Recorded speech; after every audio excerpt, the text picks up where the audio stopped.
तर प्रवीण गायकवाड यांच्यावर ज्यांनी शाईफेक केली ते दीपक काटे नेमके कोण आहेत पाहूयात। दीपक काटे भाजपचा कार्यकर्ता, तर भाजपचा पदाधिकारी असल्याची त्यांची फेसबुक पोस्ट। 2022 मध्ये दीपक काटेचा भाजपमध्ये प्रवेश। भाजपच्या अनेक मोठ्या नेत्यांसोबत दीपक काटेचे फोटो आहेत। भाजप नेत्यांच्या उपस्थितीत अनेक शाखांचा दीपक काटे यांनी उद्घाटन केलेला आहे।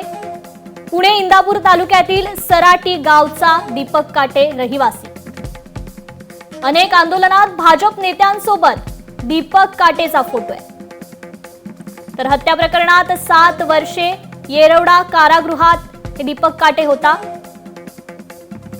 पिस्तूल कारतूस बाळगल्या प्रकरणी दीपक काटे याला याआधीही अटक करण्यात आली होती। काटेच्या बॅगेत पिस्तूल 28 जिवंत कारतूस सापडली होती।